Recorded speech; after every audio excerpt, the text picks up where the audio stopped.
கர்த்தருக்கு காத்திருக்கிறவர்களே, நீங்கள் எல்லோரும் திடமனதாய் இருங்கள். அவர் உங்கள் இருதயத்தை ஸ்திரப்படுத்துவார். சங்கீதம் 31:24.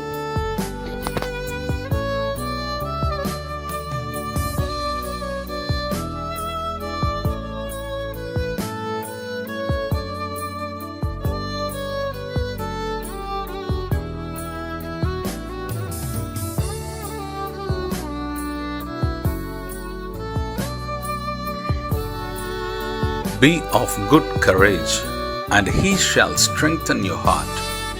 All ye that hope in the Lord. Psalms 31:24.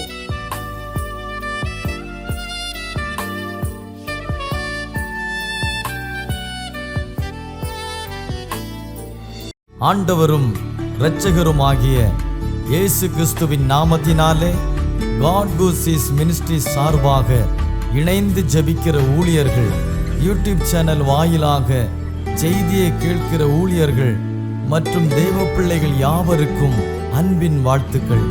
தேவனாகிய கர்த்தர் இந்த மாதத்திலே நம்மை வெற்றி சிறக்க பண்ணுவார் என்பதை உறுதிப்படுத்துகிறேன். தேவனாகிய கர்த்தருடைய கிருபையினாலே கடந்த 4 மாதங்களை கடந்து வந்திருக்கிறோம். சூழ்நிலைகள் நம்மை எத்தனையோ விதங்களிலே சோர்வுக்குள்படுத்தி இருக்கலாம். ஆனாலும் அவை எல்லாவற்றையும் ஜெயிக்க தேவனாகிய கர்த்தர் கிருபை செய்திருக்கிறார். அவருடைய கிருபையும் சமாதானமும் பாதுகாப்பும் தயவும் கடந்த 4 மாதங்களில் இருந்தது போல இந்த 5வது மாதத்திலேயும் உங்களோடும் உங்கள் குடும்பங்களோடும் உங்கள் ஊழியங்களோடும் இருக்க வேண்டும் என்று ஆசீர்வதிக்கிறேன். தேவனாகிய கர்த்தர் நம்மை கொண்டு இந்த மாதத்திலே பெரிய காரியங்களை செய்வாராக. தேவனுடைய ஆசீர்வாதங்களை நாம் ஜெபித்து பெற்றுக்கொள்வோம். கர்த்தர் தாமே பெரிய காரியங்களை செய்வாராக. ஆமென்.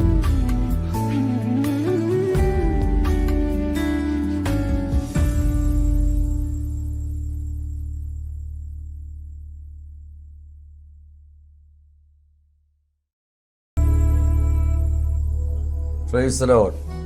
കർത്താവിൻ്റെ അതിപരിശുദ്ധ നാമം വാഴ്ത്തപ്പെടുമാറാകട്ടെ. ഈ നല്ല പ്രഭാതത്തിനായിട്ട് ദൈവത്തെ സ്തുതിക്കുന്നു. ഗോഡ് ഗോഡ്സിസ് മിനിസ്ട്രിയുടെ ആഭിമുഖ്യത്തിൽ ഇത് പ്രഭാതത്തിൽ നിങ്ങളോട് ദൈവവചനം അറിയിക്കുന്നതിൽ അതിയായ സന്തോഷമുണ്ട്. ഡയറക്റ്റായിരിക്കുന്ന തോമസ് സാർ അവറുകൾക്കും പാർട്ട്ണറായിരിക്കുന്ന എല്ലാ കർത്തദാസന്മാർക്കും പ്രാർത്ഥനാ പടയാളികൾക്കും ലോകമെമ്പാടും ഞങ്ങളെ ശ്രവിക്കുന്ന ഏവർക്കും കർത്താവായ യേശുക്രിസ്തുവിൻ്റെ നാമത്തിൽ 2023 പ്രഭാത വന്ദനങ്ങളെ അറിയിക്കുന്നു. ഈ ആണ്ടിന്റെ ആരംഭം മുതൽ അവസാനം വരെ ദൈവത്തിന്റെ ദൃഷ്ടി പരിപാലനം ഓരോരുത്തരോടും ഇരിക്കുമാറാകട്ടെ എന്ന് ആശംസിക്കുകയും പ്രാർത്ഥിക്കുകയും ചെയ്യുന്നു. കഴിഞ്ഞ മാസം നമ്മൾ ചിന്തിച്ചതായ അതേ വചനത്തിൽ തന്നെ വെളിപ്പാട് പുസ്തകം 2-ാം അധ്യായം അതിൻ്റെ 25-26 വാക്യങ്ങൾ വായിക്കുന്നെങ്കിലും നിങ്ങൾക്കുള്ളത് ഞാൻ വരും വരെ പിടിച്ചുകൊള്ളുവിൻ എന്ന് ഞാൻ കൽപ്പിക്കുന്നു. ജയിക്കുന്നവന് ഞാൻ കൽപ്പിച്ച പ്രവൃത്തികളെ അവസാനത്തോടെ അനുഷ്ഠിക്കുകയും ചെയ്യുന്നവന് എൻ്റെ പിതാവ് എനിക്ക് തന്നതുപോലെ ജാതികളുടെ മേൽ അധികാരം കൊടുക്കും. Price the Lord. കർത്താവ് നമ്മളെ ഏൽപ്പിച്ചിരിക്കുന്നതായ ഓരോ ആത്മീയവും അധികമായ വിഷയങ്ങളെ നമ്മൾ ഈ ദൗത്യങ്ങൾ ലോകമെമ്പാടും ചെയ്യുവാൻ ശുശ്രൂഷകരായ നമ്മെ ഓരോരുത്തരെയും കർത്താവ് വിളിക്കപ്പെട്ടിരിക്കുകയാണ്. ആകയാൽ അത് നമ്മൾ അവസാനത്തോളം പിടിച്ചുകൊണ്ടാൽ അത് കർത്താവ് അതിനുള്ള പ്രതിഫലം നമുക്ക് തരും എന്നാണ്. ജാതികളുടെ മേൽ അധികാരം നൽകുമെന്നാണ് ദൈവത്തിൻ്റെ വചനം വായിക്കുന്നത്. ഇവിടെ വെളിപ്പാട് പുസ്തകത്തിൽ വായിക്കുന്നതായ അതേ പ്രവൃത്തി തന്നെ നമ്മുടെ സങ്കീർത്തനത്തിൽ കാണുന്നു. ജാതികൾ കലഹിക്കുന്നതും വംശങ്ങൾ വ്യർത്ഥമായി നിരൂപിക്കുന്നതും എന്ത്? യഹോവയ്ക്കും അവന്റെ അഭിഷക്തനും വിരോധമായി ഭൂമിയിലെ രാജാക്കന്മാർ എഴുന്നേൽക്കുകയും അധിപതികൾ തമ്മിൽ ആലോചിക്കുകയും ചെയ്യുന്നതെന്ത്? ഈ കാലഘട്ടത്തിൽ മാത്രമല്ല, 1-ാം നൂറ്റാണ്ടിലെ അനുഭവം മുതൽ BC-യിലും ദൈവത്തിൻ്റെതായ അഭിഷക്തന്മാർക്ക് ദൈവസഭയ്ക്ക് വിരോധമായി അധിപതികൾ അന്നേ കൂടി ആലോചിക്കുന്നു എന്ന് നമുക്കിവിടെ കാണാൻ കഴിയുന്നു. കലഹിക്കുന്നതായി കാണാൻ കഴിയുന്നു. അവരുടെ നടുവിൽ ദൈവം ഏൽപ്പിച്ചിരിക്കുന്ന ദൗത്യം മുറുകെ പിടിച്ചുകൊണ്ട് അവസാനത്തോളം ഞാൻ ചെയ്യുന്നതായ പ്രവൃത്തികളെ ചെയ്ത് പൂർത്തീകരിച്ച് ജയം കൽപ്പിക്കുന്നവർക്ക് ജാതികളുടെ മേൽ ദൈവം അവകാശം അധികാരവും നൽകിയിരിക്കുകയാണ്. ഇരുമ്പ് കോൽ കൊണ്ട് അവരെ മേയ്ക്കുവാനും അവരുടേതായിരിക്കുന്ന ജീവിതത്തെ നമ്മൾ ഹാലലുയ ഭൂമിയിൽ ഇന്ന് ഭരിക്കുന്ന രാജാക്കന്മാർ, മന്ത്രിമാർ, MLA-മാർ, MP-മാരൊക്കെ നമ്മെ വാഴുകയാണെങ്കിൽ ഇവര് ദൈവസന്നിധിയിൽ രക്ഷിക്കപ്പെടാതെ ജാതികളായി മുൻപോട്ട് പോവുകയാണെങ്കിൽ അവസാനത്തോളം ദൈവം കൽപ്പിച്ച പ്രവൃത്തികൾ നാം ചെയ്ത് പൂർത്തീകരിച്ചാൽ കർത്താവ് ജാതികളുടെ മേൽ നമുക്ക് അവകാശം തരും എന്ന് ദൈവത്തിന്റെ വചനം നമ്മെ ഓർപ്പിക്കുകയാണ്. സ്തോത്രം. 8-ാം വാക്യം സങ്കീർത്തനം 2 എന്നോട് ചോദിച്ചു കൊള്ളുക, ഞാൻ നിനക്ക് ജാതികൾ അവകാശമായും ഭൂമിയുടെ അറ്റങ്ങളെ കൈവശമായും തരും. നമ്മൾ ചോദിക്കുമ്പോൾ പ്രാർത്ഥനയിൽ ഓരോ ദൈവദാസന്മാരും ദൈവമക്കളും ചോദിക്കുകയാണ്, കർത്താവെ ജാതികളെ അവിടുന്ന് രക്ഷിക്കണമേ. അനേക കർത്താവ് ദൈവത്തെ അറിയാത്ത ജനതകൾ ലോകമെമ്പാടും ദൈവമേ ചിതറിപ്പാർക്കുന്ന, വിഗ്രഹാരാധനയായിരിക്കുന്ന, ദൈവത്തെ അറിയാതെ ഉപഗ്രഹങ്ങളെ ആരാധിക്കുന്ന, കണ്ടതിനെയൊക്കെ വണങ്ങുന്നതായ അനേക ജനതകൾ നമുക്ക് കാണുവാൻ കഴിയുന്നു. നമുക്കറിയാം അബ്രഹാം, അതുപോലെ തേരക്, ഇവരെല്ലാം ദൈവത്തെ അറിയാത്തതായ ആ ജാതിക അംശത്തിലായിരുന്നപ്പോൾ അവരെ ദൈവം വിളിക്കുന്നതായി നമുക്ക് കാണാൻ കഴിയുന്നു. ദൈവത്തിന്റെ വിളി തിരിച്ചറിഞ്ഞ അബ്രഹാം അതെല്ലാം വിട്ടുകൊണ്ട് ദൈവസന്നിധിയിൽ ഒരു വിശ്വാസികളുടെ പിതാവെന്ന വണ്ണം അറിയപ്പെടുന്ന രീതിയിൽ ദൈവം അവനെ ഉയർത്തുവാനും മാനിപ്പാനിടയായി തീർന്നു. അബ്രഹാം നമ്മുടെ വിശ്വാസികളുടെ പിതാവെന്ന് അറിയത്തക്ക നിലവാരത്തിൽ ദൈവം അവനെ ഉയർത്തി മാനിച്ചതായി നമുക്ക് ദൈവത്തിന്റെ വചനത്തിൽ കാണുവാൻ കഴിയുന്നു. അതുപോലെ ആ കാലഘട്ടത്തിൽ സങ്കീർത്തനങ്ങളെ നമുക്ക് കാണുവാൻ കഴിയുന്നത് രാജാവ് തന്റേതായിരിക്കുന്ന ദൈവത്തിൻ്റെതായ ആ വിളിയെ തിരഞ്ഞെടുക്കുവാനിടയായി തീർന്നു. 1-ാമത്തെ രാജാവായ ശൗൽ പട്ടുപോയപ്പോൾ, അനുസരണക്കേട് കാണിച്ചപ്പോൾ, അവൻ കാലഘട്ടത്തിൽ അമർന്നു പോയപ്പോൾ ദൈവം ഒരു മനുഷ്യൻ, ഒരു ആട്ടിലെ ചെറുക്കനെ, ഇസ്രായേലിന്റെ മധുര ഗായകനെ താൻ വിളിച്ച് വേർതിരിച്ച് തന്റേതായിരിക്കുന്ന രാജ്യത്ത് 40 വർഷക്കാലം ഭരിക്കുന്നതിന് ജാതികളുടെ മേൽ, രാജ്യങ്ങളുടെ മേൽ ദൈവം അവൻ അധികാരം കൊടുക്കുന്നതായി നമുക്ക് കാണുവാൻ കഴിയുന്നു. ഹെബ്രോനിലും യെരൂശലേമിലുമായിട്ട് 37-40 വർഷം വരെ അവൻ രാജഭാരമേറ്റ് അവൻ നല്ല വയസ്സെന്നവനായി കാലസമ്പൂർണതയിൽ ദൈവത്തോട് ചേരുവാൻ പിതാക്കന്മാരോട് ചേർന്ന് നല്ലൊരു വിശ്വസ്ത സാക്ഷ്യം വഹിച്ചതായി കർത്താവ് തന്നെ പറയുന്നത്, എന്റെ ഹൃദയപ്രകാരമുള്ള ദാവീദ് എന്ന് അവൻ ജാതികളെ ഭരിക്കുവാൻ തക്കവനിടയായി തീർന്നു. സ്തോത്രം. ഇവിടെ 9-ാം വാക്യത്തിൽ പറയുന്ന ഇരുമ്പ് കോൽ കൊണ്ട് നീ അവരെ തകർക്കും, കുശവന്റെ പാത്രം പോലെ അവരെ ഉടച്ചു കളയും എന്ന് ദൈവത്തിന്റെ വചനത്തിൽ വായിക്കുന്നു. സ്തോത്രം. നമ്മുടേതായിരിക്കുന്ന ജീവിതത്തില് ജാതികളുടെ മാത്രമല്ല രാജ്യങ്ങളുടെ മേലും ഒരു അവകാശം ദൈവം തന്നുകൊണ്ട് അതിനെ ജയിച്ച് കീഴടക്കുന്ന ഒരു അനുഭവത്തിൽ ദൈവം നമ്മെ കണ്ടിരിക്കുകയാണ്. നമ്മുടെ ഏത് മണ്ഡലത്തിലായിരുന്നാലും പൈശാചിക ശക്തികളെ നാം ഭയപ്പെടാതെ, ഇരുട്ടിന്റെ ശക്തികളെ നാം ഭയപ്പെടാതെ മുൻപോട്ട് പോകുന്നുവെങ്കിൽ ദൈവത്തിന്റെ പ്രവൃത്തിയെ തന്നിലൂടെ വെളിപ്പെടുത്തുന്നതായി നമുക്ക് കാണുവാനായിട്ട് കഴിയുന്നുണ്ട്. സ്തോത്രം. വെളിപ്പാട് 12-ാം അധ്യായം 3-ാം വാക്യത്തിൽ നമ്മൾ കാണുമ്പോൾ അവിടെ ദൈവത്തിൻ്റെതായിരിക്കുന്ന വചനത്തിൽ പ്രകാരം എഴുതിയിരിക്കുകയാണ്. 1-2 വാക്യങ്ങൾ. തദീസിലെ സഭയുടെ ദൂതൻ എഴുതുക, ദൈവത്തിന്റെ ആത്മാവും 7 നക്ഷത്രമുള്ളവൻ അരുളി ചെയ്യുന്നു, ഞാൻ നിന്റെ പ്രവൃത്തി അറിയുന്നു, ജീവനുള്ളവൻ നിനക്ക് പേരുണ്ടെങ്കിലും നീ മരിച്ചവനായിരിക്കുന്നു. സ്തോത്രം. അതുകൊണ്ട് ഉണർന്നുകൊള്ളുക, ചാവാറായ ശേഷിപ്പുകളെ ശക്തീകരിക്കുക. ഞാൻ നിന്റെ പ്രവൃത്തി എന്റെ ദൈവത്തിന്റെ സന്നിധിയിൽ പൂർണ്ണതയായി കണ്ടിട്ടില്ല. നമ്മൾ ചെയ്യുന്ന പ്രവൃത്തികൾ, നമ്മുടേതായ സുവിശേഷ പ്രവർത്തനങ്ങൾ, നമ്മുടേതായിരിക്കുന്ന താലന്തുകൾ, നമ്മുടേതായിരിക്കുന്ന ദാനങ്ങൾ, ധർമ്മങ്ങളൊക്കെയും ദൈവത്തിന്റെ സന്നിധിയിൽ കർത്താവ് നോക്കുമ്പോൾ ആ പ്രവൃത്തിയിൽ ഞാനും നിങ്ങളും കുറവുള്ളവരാണ്. സ്തോത്രം. നമുക്കറിയാം, കോർനെല്യോസ് എന്ന് പറയുന്ന ഒരു ദൈവഭക്തൻ ഇത്താലിയിൽ ഉണ്ടായിരുന്നു. അദ്ദേഹം എപ്പോഴും ദൈവത്തോട് പ്രാർത്ഥിക്കുന്നവനായിരുന്നു. അവൻ വളരെ ധർമ്മം കൊടുക്കുന്നവനായിരുന്നു. ദൈവത്തെ ഭയപ്പെടുന്ന വ്യക്തിയായിരുന്നു. ദൈവദാസന്മാരെ ബഹുമാനിക്കുന്ന വ്യക്തിയായിരുന്നു. അപ്പോൾ ഒരു ദൂതൻ പ്രത്യക്ഷമായിട്ട് പറയാണ്, കൊർനെല്യോസേ, നീ യോപ്പയിലേക്ക് ആളയച്ച് ശീമോൻ പത്രോസ് എന്നതിനെ വരുത്തി പ്രസംഗം കേൾക്കണം. അവൻ നിനക്ക് ഇനി ജീവിതത്തിൽ കുറവുള്ളത് അവൻ നിന്നോട് കൽപ്പിക്കും. അതുകൊണ്ട് നീ അവനെ വിളിച്ചു വരുത്തണമെന്നുള്ളതായ അരുളപ്പാട് ദൂതൻ പറഞ്ഞു കൊടുക്കുന്നതായി കാണാൻ കഴിയുന്നു. പത്രോസിനും അതുപോലെ തന്നെ പ്രാർത്ഥിക്കുവാൻ സമയത്ത് അവനൊരു വിവശത വരികയും ക്ഷണപ്പോൾ അവൻ ഒരുക്കുന്ന സമയത്ത് പ്രാർത്ഥിക്കാൻ വന്മാടത്തിൽ കയറുന്നതായ സമയത്ത് അതേ തുപ്പട്ടി പോലൊരു പാത്രം സകല മൃഗജാതികൾ, പർവ്വജാതികൾ, ഇഴജാതികളായി നിറച്ചിട്ട് ഭൂമിയിൽ നിന്ന് സ്വർഗത്തിൽ നിന്ന് ഭൂമിയിലേക്ക് ഇറക്കി വിടുന്ന ഒരു കാഴ്ച കണ്ടിട്ട് പത്രോസിനോട് പറയാണ്, ആർത്തു തിന്നുക. അവൻ പറഞ്ഞു, കർത്താവേ, അശുദ്ധമോ മലിനമായോ ഒന്ന് ഞാൻ ഇതുവരെ ഭക്ഷിച്ചിട്ടില്ല. ഞാൻ വിശുദ്ധീകരിച്ചതിന് നീ അശുദ്ധമെന്ന് എണ്ണരുത് എന്ന് പറഞ്ഞ് ഇങ്ങനെ ദർശനം 1-2 വട്ടം കാണിച്ച അനന്തരം അത് ആമേൻ സ്വർഗത്തിലേക്ക് വലിച്ചെടുക്കപ്പെടുകയാണ്. ഇതെന്താകുമെന്ന് ചിന്തിച്ച് വ്യാകുലനായി പ്രാർത്ഥനാ പെൺമാടത്തിൽ ഇരിക്കുമ്പോൾ ആമേൻ കൊർന്നല്യോസ് അയക്കപ്പെട്ടതായ വ്യക്തികൾ അവനെ തിരഞ്ഞു വന്നിരിക്കുകയാണ്.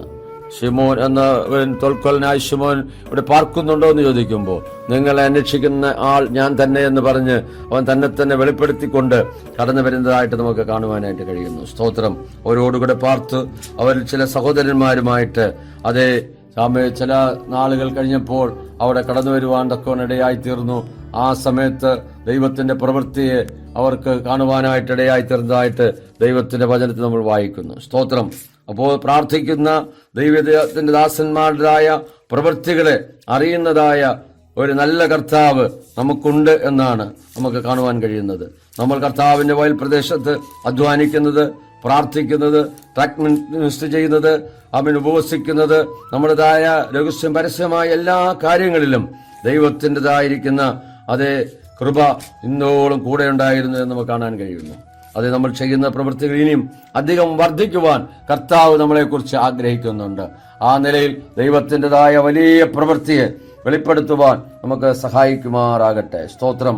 അതേ ദൈവത്തിന്റെ വചനം ഇവിടെ പിന്നെ വായിക്കുന്ന എങ്ങനെയാണ്? എബ്രായർ 3:6 നമ്മൾ വായിക്കുന്നു. സ്തോത്രം. ക്രിസ്തുയേശുവോ അവന്റെ ഭവനത്തിനൊക്കെയും അധികാരിയായ പുത്രനായിട്ട് തന്നെ പ്രത്യാശയോടെ ധൈര്യവും പ്രശംസയും നാം അവസാനത്തോളം മുറുകെ പിടിച്ചുകൊണ്ടാൽ നാം തന്നെ അവന്റെ ഭവനമാകും. Price the Lord. നമുക്കൊരു പ്രത്യാശയുണ്ട്. ഈ ലോകത്തിൽ മാത്രമല്ല, വരുവാനുള്ള ലോകത്തിലും നമ്മൾ പ്രത്യാശയുള്ളവരായി കാണപ്പെടുകയാണ്. ദൈവത്തിന്റെ ആ സ്വീകാര്യത മുറുകെ പിടിച്ചുകൊണ്ട് ഈ പാപമങ്കൂരമായ ലോകത്തിൽ നാം ആയിരിക്കുമ്പോൾ ആമേ മത്സ്യം വെള്ളത്തിൽ കിടക്കുന്നെങ്കിലും അതിന് ഉപ്പ് ലേശവും ഏശാതവണ്ണം ആമേ അത് ഓരോ ദിവസവും മുൻപോട്ട് പോകുന്നത് പോലെ ലോകമയമായ ജഡമയമായ പാവനമായ ഏതനുഭവങ്ങളും നമ്മുടേതായ ആത്മീയ ജീവിതത്തെ കവർന്നു കൊണ്ടുപോകാതെ വണ്ണം നമ്മൾ ക്രിസ്തുയേശുവിന്റെ ഒരു നല്ല പടയാളിയായി, നല്ല ഭവനക്കാരനായി, നല്ല ആമേ വേലക്കാരനായി കർത്താവിൻ്റെതായിരിക്കുന്ന വേല അവസാനത്തോളം വിശ്വസ്തയോടെ ചെയ്യുന്നുവെങ്കിൽ നല്ലവനും വിശ്വസ്തദാസനുമേ എന്നുള്ളതായ വിളിക്ക് ഓഹരിക്കാരായി തീരുകയും നമുക്ക് കർത്താവിന്റെ രാജ്യത്തിൽ മഹാപ്രതിഫലങ്ങൾ വിവാഹിക്കപ്പെടുകയും ചെയ്യും.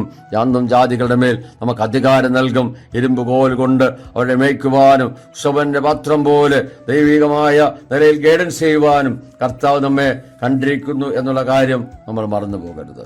അതുകൊണ്ട് ഇന്ന് പകൽക്കാലം ഏതെങ്കിലും വിഷയത്തിൽ ഭാരത്തോടെ ആരെങ്കിലും ആയിരിക്കുന്നുവെങ്കിൽ നിങ്ങളെ കാണുന്ന ഒരു കണ്ണ് പകൽക്കാലം നിങ്ങളെ കൊണ്ടിരിക്കുകയാണ്. നിങ്ങളുടെ ആകുലതകൾ മാറുവാൻ, നിങ്ങൾ ഭാരപ്പെടുന്ന വിഷയത്തിന്മേൽ രോഗിയായിട്ടോ ആ സാമ്പത്തിക ഞെരുക്കമായിട്ടോ കൊറോണ വൈറസിന്റെ ആയ ഏതെങ്കിലും പിടിയിലോ പരിക്ഷോഭത്താലോ ഏതെങ്കിലും കുട്ടികൾ പൈശാച മണ്ഡലത്താൽ നിങ്ങൾ ഭാരപ്പെടുന്നെങ്കിൽ അതിനെല്ലാം ജയിച്ച ജയവരനായ ക്രിസ്തു നമുക്കിതിനെല്ലാം ജയിപ്പാനായിട്ട് കൃപ നൽകുമാറാകട്ടെ. Price the Lord. നമുക്ക് ഒരു നിമിഷം ദൈവത്തോട് പ്രാർത്ഥിക്കാം. പകൽക്കാലം നമുക്ക് സമർപ്പിക്കാം. കേട്ട വചനത്തിന്റെ മുമ്പിൽ നമ്മളെ തന്നെ സമർപ്പിക്കുമ്പോൾ ദൈവത്തിന്റെ വലിയ പ്രവൃത്തിയെ സ്വർഗത്തിലെ ദൈവം നമ്മോട് ചെയ്യുവാനിടയായി തീരും. സ്വർഗത്തിലും ഭൂമിക്കും നാഥനായ ഞങ്ങളുടെ ദൈവമേ, സ്വർഗസ്ഥ പിതാവേ, ഗോഡ് മിനിസ്ട്രിയുടെ ആഭിമുഖ്യത്തിൽ കർത്താവേ, ഇന്ന് പകൽക്കാലം നമുക്ക് ഹല്ലേലൂയ ദൈവവചനങ്ങളെ ലഭിപ്പാൻ തക്കവണ്ണം സ്വർഗത്തിലെ ദൈവം ഇടയാക്കിയ വലിയ കൃപകൾക്കായി, വലിയ മാറ്റത്തിനായി ഞങ്ങൾ ദൈവത്തെ സ്തുതിക്കുകയാണ്. കർത്താവേ, അവിടുന്ന് കർത്താവേ ഇതിനായിരിക്കുന്ന ദൈവം അനുഗ്രഹിക്കണം. കുടുംബമായി ശക്തമായി 2023 കർത്താവെ ഭയപ്പെടുത്തുമാറാകണമെന്ന് പ്രാർത്ഥിക്കുന്നു. കഴിഞ്ഞ നാളുകളേക്കാൾ ശക്തമായി ലോക എമ്പാടും ദൈവത്തിന്റെ വേല ശക്തമായി ചെയ്യത്തക്ക നിലവാരത്തിൽ അദ്ദേഹത്തെ കർത്താവ് അവിടെ അഭിഷേകം ചെയ്തു. തന്റെ ഹൃദയത്തിന്റെ ആഗ്രഹങ്ങളെ ദൈവം അവിടെ നൽകുമാർത്തികളെ വിശാലമാക്കണമേ, പ്രവർത്തനങ്ങളെ വിശാലമാക്കണമേ. കർത്താവെ, രാത്രി പ്രാർത്ഥനകൾ, ഉപവാസ പ്രാർത്ഥനകൾ, അവിടുന്ന് ചെയ്യാനിരിക്കുന്നതായ വലിയ കർത്താവെ മിശ്രികളെല്ലാം ദൈവം അവിടുന്ന് ശാരദയെ കൊണ്ടുവരുന്ന കൃപയ്ക്കായി സ്തോത്രം ചെയ്യുന്നു. ഇതിനകത്ത് പ്രവർത്തിക്കുന്ന ഓരോ അഭിഷക്തന്മാർക്കായി പ്രാർത്ഥിക്കുന്നു. അവരുടെ പ്രവർത്തനങ്ങളെ അനുഗ്രഹിക്കണമേ, സഭാ ശുശ്രൂഷകളെ അനുഗ്രഹിക്കണമേ. കർത്താവെ, തന്നോട് ആത്മാർത്ഥമായി നിന്നുകൊണ്ട് ദൈവത്തിൻ്റെതായ ശക്തമായ ദൂത് എമ്പാടും കൈമാറുവാൻ സ്വർഗ്ഗം അവിടെ ഇടവരുത്തണമെന്ന് ഞങ്ങൾ ദൈവത്തോട് പ്രാർത്ഥിക്കുന്നു. കേൾക്കാരാജനത്തിനു വേണ്ടി പ്രാർത്ഥിക്കുന്നു. അവർ ഭാരത്തോട് വേദനയുടെ ആയിരിക്കുന്ന വിഷയത്തിൽ സ്വർഗത്തിലെ ദൈവം ഇന്ന് പകൽക്കാലം ഒരു വിടുതൽ കൽപ്പിക്കുമാറാകണമേ. വൈറസിൻ്റെതായ ഭാഗങ്ങൾ കർത്താവെ വീണ്ടും ദൈവമേ ലോകമെമ്പാടും ആലതല്ലുമ്പോൾ കർത്താവെ അതിനെല്ലാം ജയിപ്പാൻ തക്കവണ്ണമുള്ള ഒരു കൃപ ദൈവം നൽകണമേ. സാത്താന്യ പോരുകളെ ജയിക്കുവാൻ, പൈശാചിക മണ്ഡലങ്ങളെ ജയിക്കുവാൻ, ജനത്തിന്റെ പ്രവൃത്തികളെ ജയിപ്പാൻ തക്കവണ്ണം ജാതികളുടെ മേൽ അധികാരം നൽകുന്നത് കൊണ്ട് ഞങ്ങൾ അങ്ങ് വാഴ്ത്തുകയാണ് കർത്താവെ. തൽക്കാലം കർത്താവെ പാതനോട് ആശുപത്രി കിടക്കയിലായിരിക്കുന്ന, രോഗക്കിടക്കയിലായിരിക്കുന്ന, അഭാവജനത്തിന് വഴിയില്ലാതെ ഭാരപ്പെടുന്ന എൻ്റെ മക്കൾക്കായി പ്രാർത്ഥിക്കുന്നു. വിദ്യാഭ്യാസ മേഖലയിൽ ഭാരപ്പെടുന്ന തകർന്നതായ വ്യക്തികൾക്കായി പ്രാർത്ഥിക്കുന്നു. മദ്യത്തിന്, മയക്കമരുന്നിന് അടിമകൾക്കായി പ്രാർത്ഥിക്കുന്നു. തകർന്ന കുടുംബങ്ങൾക്കായി പ്രാർത്ഥിക്കുന്നു. പിതാപുത്ര പരിശുദ്ധാത്മാവിന്റെ നാമത്തിൽ വിടുതൽ കൽപ്പിച്ച് അനുഗ്രഹിച്ച് പ്രാർത്ഥിക്കുമ്പോൾ കൃപയുടെ കേട്ടുത്തരങ്ങൾ സ്വർഗീയ നല്ല പിതാവേ, ആമേ ആമേ. ദൈവവചനങ്ങൾ അനുഗ്രഹിക്കുമാറാകട്ടെ. God bless you.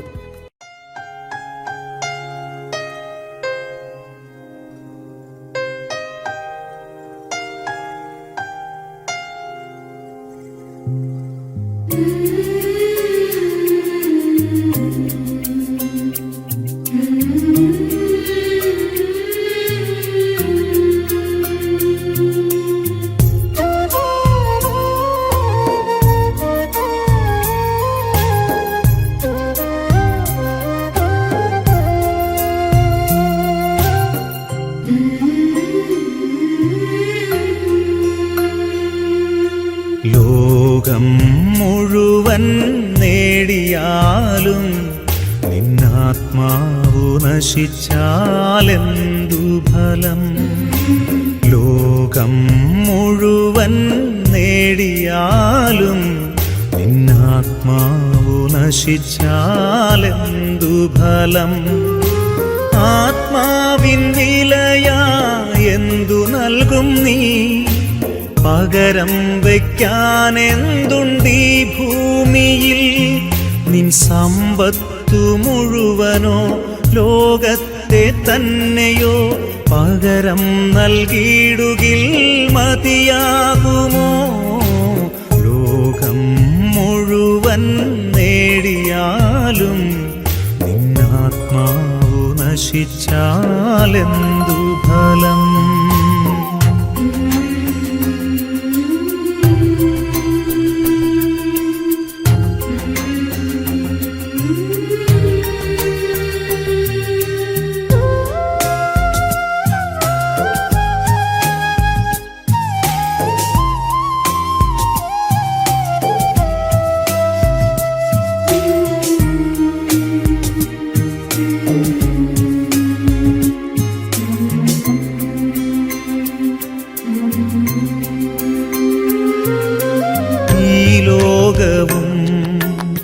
അതിലുള്ളതൊക്കെയും നശ്വരമാണെന്നറിഞ്ഞിടുവിൻ. ഈ ലോകവും അതിലുള്ളതൊക്കെയും നശ്വരമാണെന്നറിഞ്ഞിടുവിൻ. അല്പസുഖങ്ങൾ നൽകിയിടും ലോകം നാശത്തിൻ പാതകൾ തുറന്നു തരും. അനശ്വര സൗഭാഗ്യം നേടിയിടുവാൻ ദൈവത്തിനാത്മാവിൽ ജീവിക്കുവിൻ. അനശ്വര സൗഭാഗ്യം നേടിയിടുവാൻ ദൈവത്തിനാത്മാവിൽ ജീവിക്കുവിൻ. ലോകം മുഴുവൻ നേടിയാലും നിന്നാത്മാവു നശിച്ചാലെന്തു ഫലം?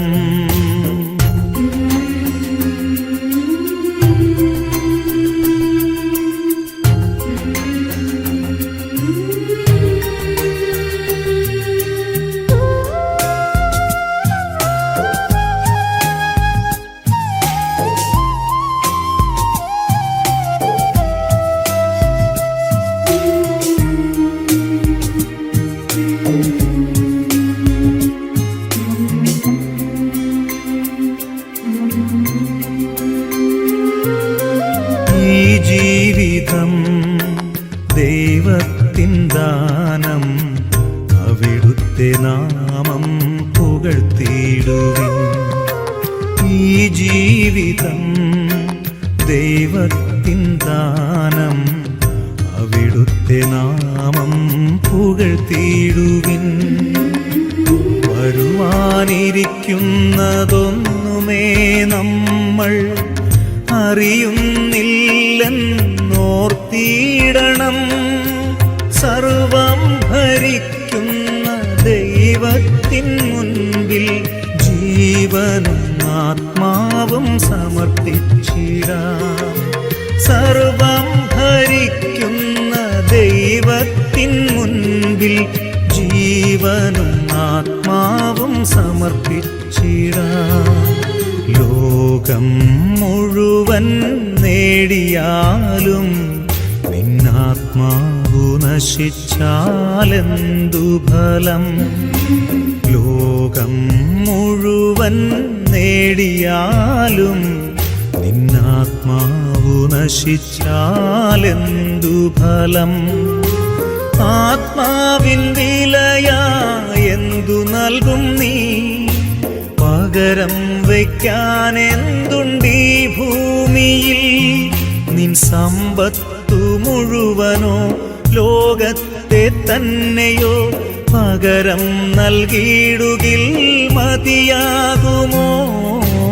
ലോകം മുഴുവൻ